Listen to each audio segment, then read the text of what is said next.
even accept Jesus as the Messiah, don't even accept New Testament scriptures, they are continually in the headline news coming out of Israel saying that they see the fulfillment of Ezekiel 38 right before their eyes. They're watching it build.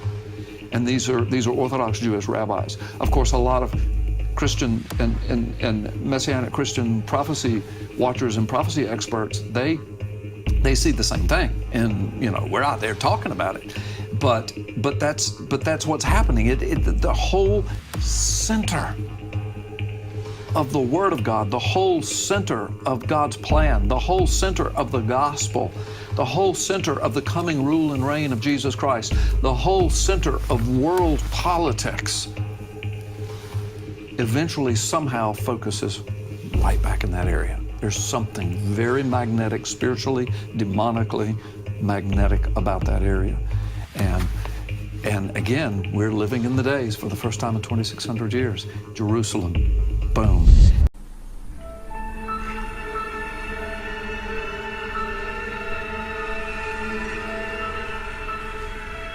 For centuries, the people of Nicaragua have passed down legends of an unholy monster that roams the countryside, attacking people and drinking their blood. Scientists have always dismissed this creature as myth, like Bigfoot, Yeti, or Chupacabra. But in 1982, sightings of a fearsome humanoid beast have increased, forcing villagers to flee in terror and report excruciating deaths at the hands of this monster. Is this the vengeful work of angry gods, or the depraved creation of insane men? When an abandoned industrial building is cleared for demolition, a locked door is discovered in its basement.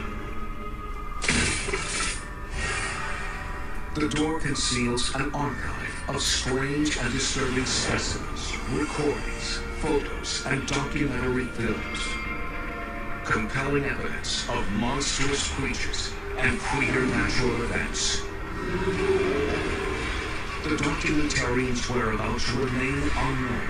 In his records, he identifies himself only as the Teller.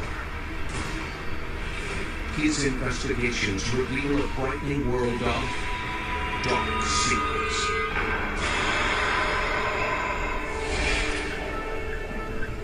I'm often sent photographs claiming to be proof of cryptozoological creatures.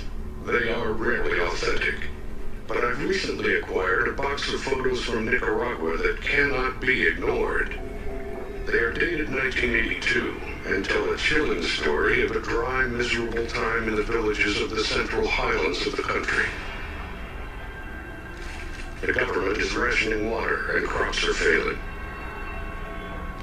Poverty and suffering are rampant as the war between the communist Sandinistas and the U.S.-backed Contras rages on. I have found that often during such periods of strife, unnatural evils break out of the shadows.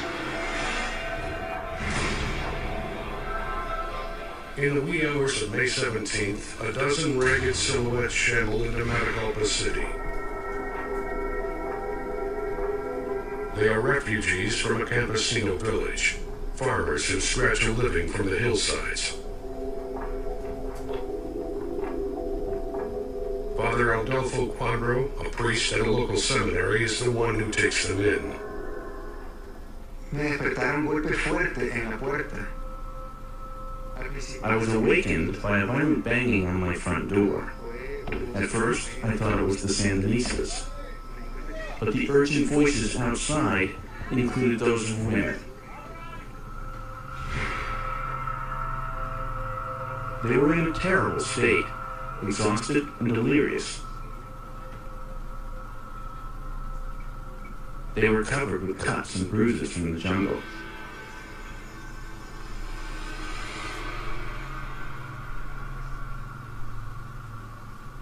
They had traveled many miles across rugged terrain with no food or water.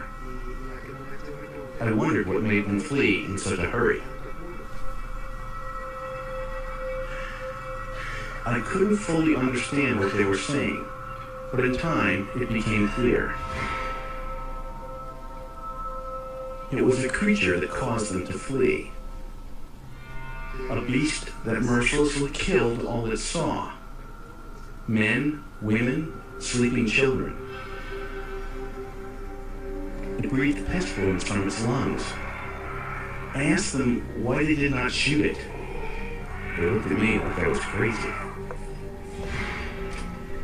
The people of this region carry a strong belief in talismans, potions, and the power of the ancient gods. According to Father Quadro, some villagers speak of a creature known as Macuana, the angry spirit of a young woman betrayed by the Spanish during colonial times. They fear she has been awakened, perhaps by the presence of foreigners on her soil. Others feel the beast is a proxy of the Nahuatl gods, who are known to be cruel and vengeful, drinkers of human blood. Though none of the villagers dared fight the creature, one boy was able to capture images. His hastily shot photos are the ones that prompt my investigation. Martino Reyes lived with his family in a tiny village outside Matagalpa. He tells me about a fortunate discovery that led to his remarkable photographs. I was walking through the jungle and I found this abandoned convert camp. And what I saw was an old backpack. When I picked it up and I opened it, it was a camera. And it was like I found a treasure. I knew I could sell it and bring something to my family that we can really use.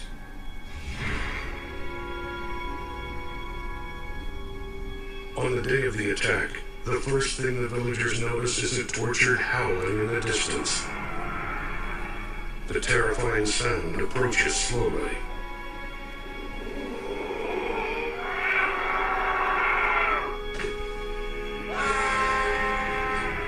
Martino's cousin Christina is in prison for a drug trafficking offense, but I have no reason to doubt her account of that terrible day. The mountains are full of the sounds of wildlife, but this was something unusual. It caused our chickens and goats to stir restlessly. People began to wake and come out. It was too far away from my family to see, but when it came close, people began to scream. When the shouting begins, Martino's father yells for him to gather his brothers and sisters.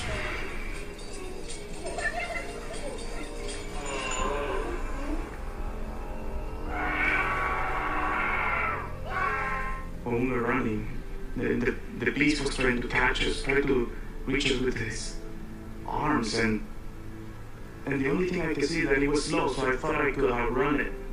So what I did is I grabbed the camera and I snapped it. And then with the flash, it seemed like to get frozen. Then my dad just grabbed me from the collar and we started running again. I did look back once, but the only thing that I could see is that it fell. But it lived again with the spirit within it.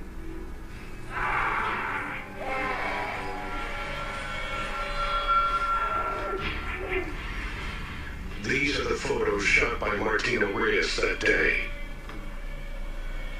I acquired them with a bribe to the Matagalpa Police Department. They show a zombie-like humanoid figure with tribal Nahuatl markings. Its bulging eyes are locked open in an icy stare, and its jaws unhinged. It's little wonder the villagers ran.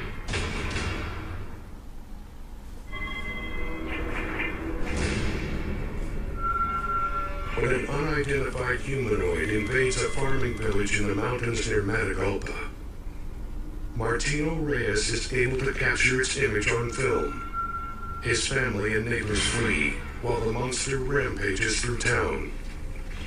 I can't dismiss these reports as simply legend or superstition. People at the north end of town began moving down the road towards us.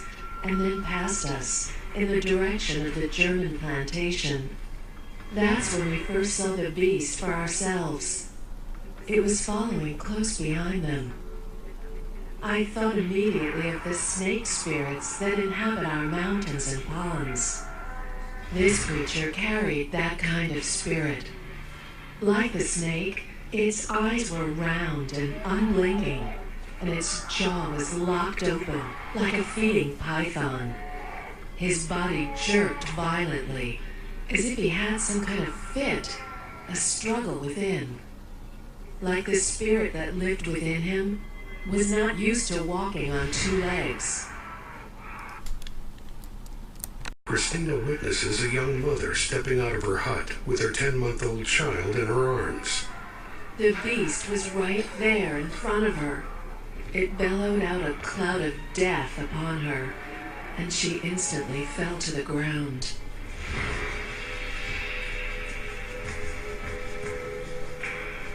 The villagers head north towards Matagalpa City. They seek refuge at a coffee plantation, but they are turned away by its owner.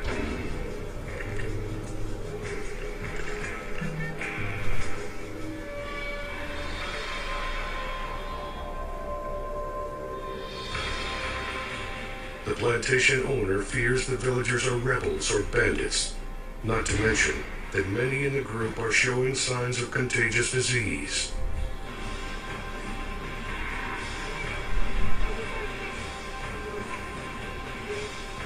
With his breath, everything that he spread in the town, the people that smelled it, they started bleeding from the mouth and they died.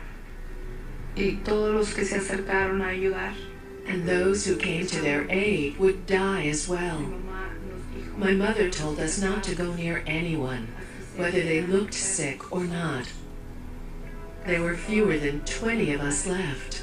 Half of our village was already gone. The men decided that we would head to Matagalpa City, where they had hospitals, and we could get the protection and healing of the church. Estaba contagiado.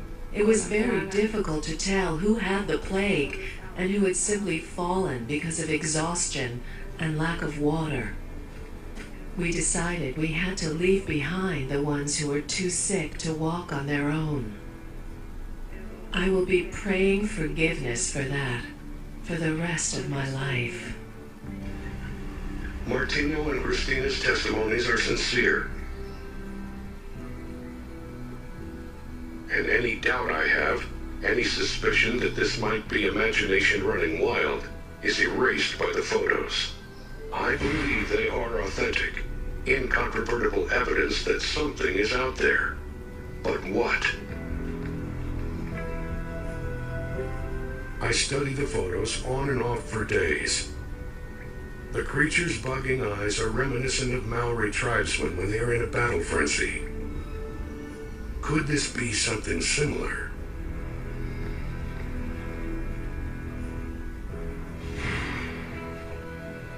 Although the creature's appearance is haunting, its size and anatomy seem unremarkable.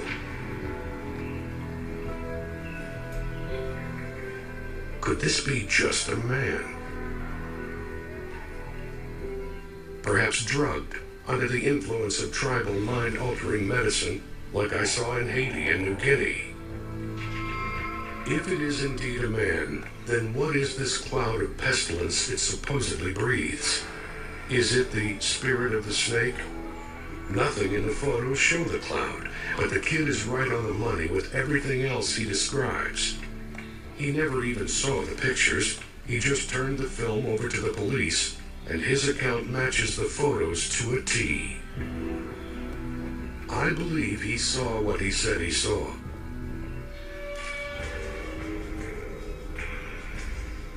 My careful examination of the pictures finally pays dividends. In the photos, there are thin strands near the creature's head that are not part of the background. They are attached. They look like electrical wires.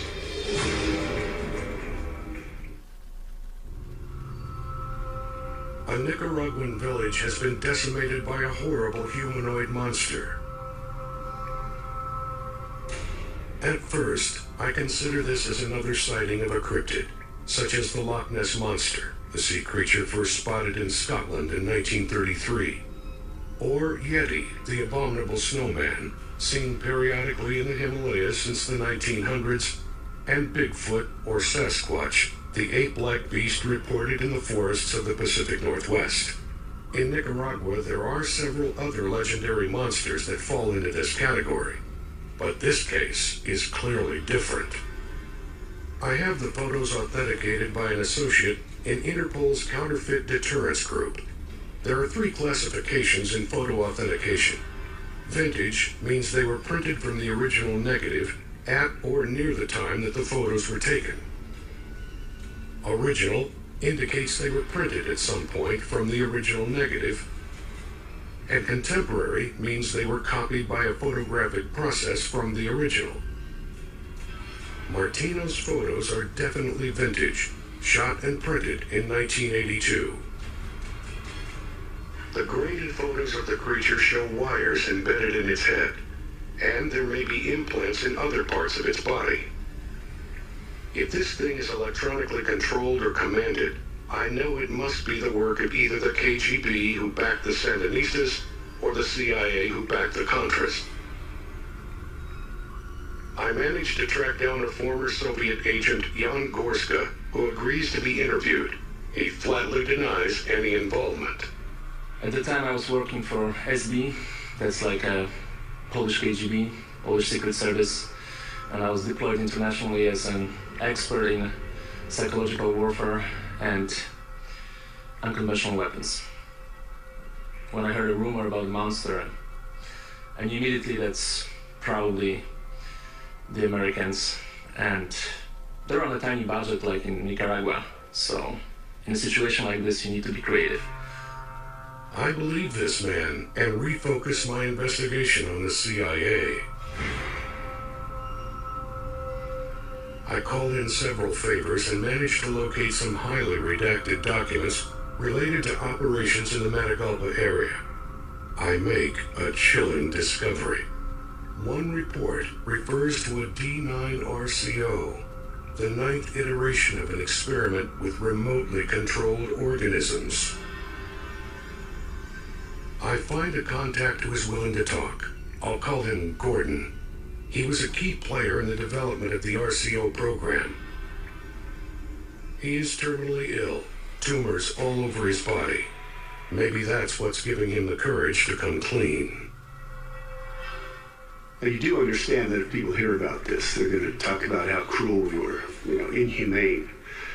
But what they don't understand is we were right in the middle of the Cold War. And at that point, pretty much everything goes.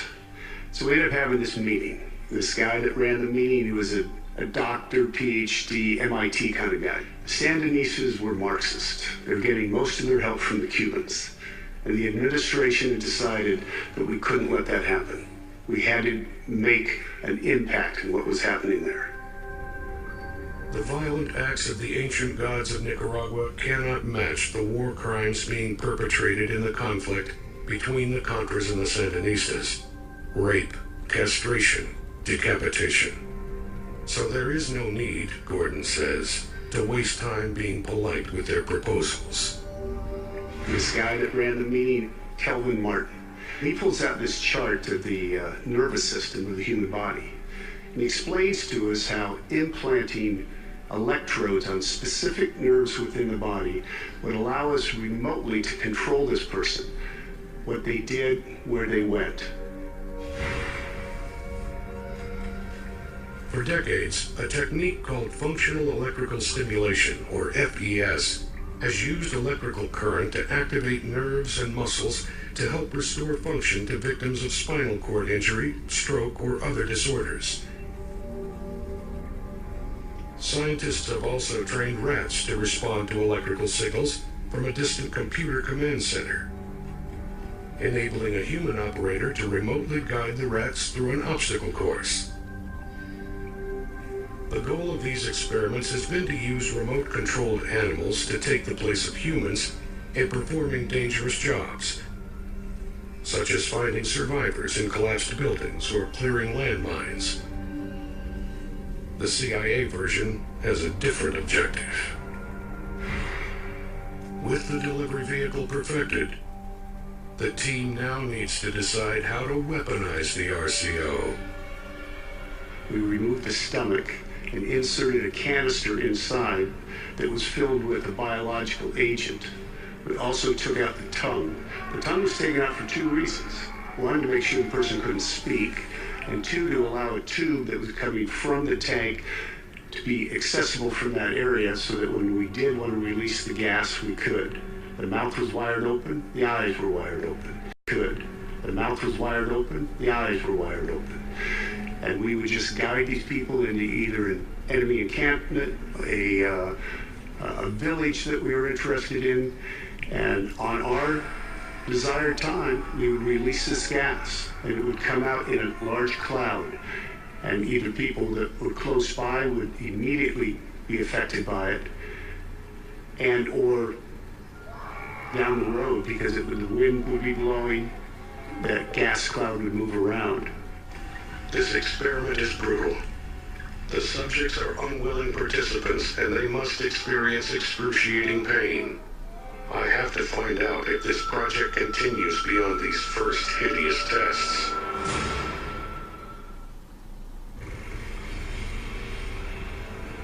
The monster of Matagalpa is not a demon or zombie. It is, in fact, a gruesome CIA experiment, creating remote-controlled organisms, RCOs. We intercepted a handful of documents, and we were shocked. That was cruel. I mean, I'm not squeamish about things we're doing in the wartime. War is war. But to invent something like that.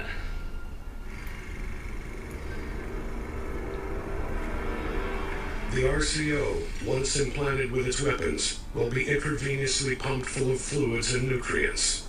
An unfortunate last meal. Then it will be walked into an enemy area where it will constantly seek people out, all the while blasting clouds of powdered botulism from its mouth at even intervals. When the powder reservoir is empty, the RCO will be destroyed.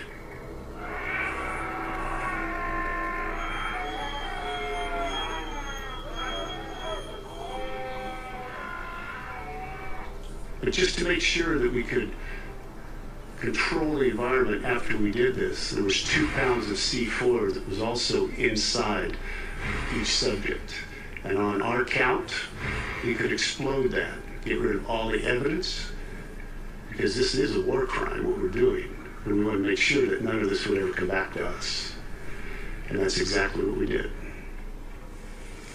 Martino and Christina mentioned nothing about hearing an explosion when they left their village that day. It's possible that this RCO's charge failed to detonate. More likely, they just didn't notice it. With a war going on, explosions of grenades, landmines, and artillery shells were common. The RCO is not just an effective killing machine. The inventors also cleverly designed the creature as a tool for psychological warfare.